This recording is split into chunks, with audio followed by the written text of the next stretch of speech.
Before I introduce our next speaker, I want to let you know... Oh, can you hear me? Talk right into it. Before I introduce our next speaker, I want to mention that there is donations being taken up over near the hot dogs for Sam Kander's campaign. Sam is running traditionally rather than clean election. And since he's not on that welfare program, he could use help from anybody who can afford to. So you'll want to see Maria or whoever's sitting over there at that table to donate whatever you can. Thank you, Sam. Our next speaker served on active duty in the Army during the 1990s. He served as counterintelligence agent in both Bosnia and Haiti. Yeah, that's true. I had to double check because he didn't seem that old to me, but it's true. Actually, nobody seems that old to me anymore. He's the Republican town chair in Dennisville, as well as a member of the Dennisville School Board.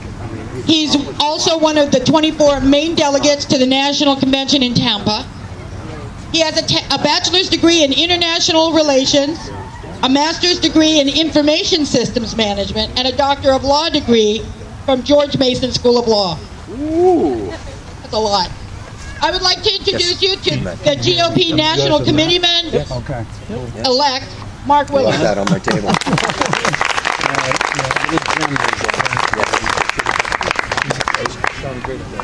Boy, how do you follow Pete? That's a tough act to follow. Yeah, my name is Mark Willis. I'm the National Committeeman-elect for the Maine GOP. I'm so glad to be here today to support Sam and all the liberty-minded folks who can make it out here. America's 236 years old today, as Pete mentioned. And it seems like that's a long time. 236 years seems like a long time. But when you think about it, it really isn't that far back. And a lot of things have happened since the founding of the Republic. Now, in 236 years, I'm going to break it down with a little story that I'd like to share about how those 236 years weren't so long ago. There's a gentleman I know, an older gentleman, that when he was a small child, he had to do a report on the Civil War. And they took him to meet this very, very old lady who told him all about the Civil War and all the things that happened during her life. And he wrote everything down. And when that was finished, she said, "I'd like to tell you another story if you have some time." And he says, "Okay, that's great. What is it?" She said when she was a little girl, about his age, her parents took in two very, very old men who were, quote-unquote, veterans. And the story goes that these gentlemen placed their hand on her head and said, "Oh, what a darling little girl you have." So she turns to the man I know now, one of my neighbors, and said, "Would you like to place your hand on the head of an old lady who, when she was a young girl, was touched by two men, veterans of the American Revolution?" It hasn't been that long, but so many things have happened since then. Our Americans that back in those days in the 18th and 19th centuries, when they celebrated Independence Day, they didn't have an overreaching government with three-letter agencies getting into every aspect of their life. They didn't have a Federal Reserve creating arbitrary inflation, printing money, creating boom and bust cycles, and all those types of things. So here we are 236 years later. We need, as I've said all through this whole campaign season, we need to find people at all levels of government who are willing to stand up for freedom and liberty. And like Pete said, enough is enough. We're not going to stand for it any longer. All right? Now, we need to find those people at all levels of government. And now, let's break it down from the federal government. We need to find those candidates who are willing to audit and eventually eliminate the Federal Reserve. We also need to get our airport security localized and privatized again and abolish the TSA. All right. I mean, abolish the TSA. All right. No, I mean, think about it. 19 guys with box cutters fly 4 planes, crash 4 planes and kill over 3,000 people. And we have to go through airport security as if we had something to do with it? Enough is enough. We had nothing to do with that, and we all know it. So that's something that has to change. The IRS needs to go. We need to simplify our tax code, if not eliminate it.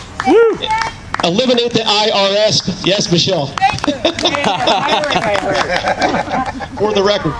Okay. And like Pete said, the NDAA, there's been a lot of talk about that, the National Defense Authorization Act. And Pete was absolutely right when he said under the NDAA, the government has the right. If the president deems you to be a terrorist, the military can take you, hold you indefinitely without a trial or a lawyer indefinitely. This has to stop. We've given up so much liberty since 9/11. Enough is enough. Okay. Now, I didn't know until earlier this year that the FDA, another three-letter agency, the FDA has SWAT teams. How many people here knew that the FDA has SWAT teams? And how many people know that the FDA sent a SWAT team and arrested an Amish farmer from Pennsylvania for selling raw milk across state lines in Maryland? I see Charlie knows. Very, very few people know this is the kind of stuff that's going on in our country all the time, and it has to stop. The only way to stop it is that we have to organically find those candidates who are going to run for office at all levels, at the state level, like someone like Sam, and at the federal level, those candidates who are going to push back under the 10th Amendment at the state level and say, you know what, we are a sovereign state, we do have rights, and you know what, FDA, get out of the state of Maine and stop harassing our farmers. Okay? Enough is enough. So, with that said, I'll move on here, but there's a question I'd like to have you think about. You know, do we want to keep the status quo, or do we want to find those candidates like Sam who are going to sacrifice a lot by being elected, but at the same time represent us properly in Augusta and properly in the District of Columbia? It's something to think about as we celebrate our Independence Day. What kind of leaders are we putting forward? And if we're not finding those leaders in 2012, let's focus on 2014 and get the job done. Thank you very much.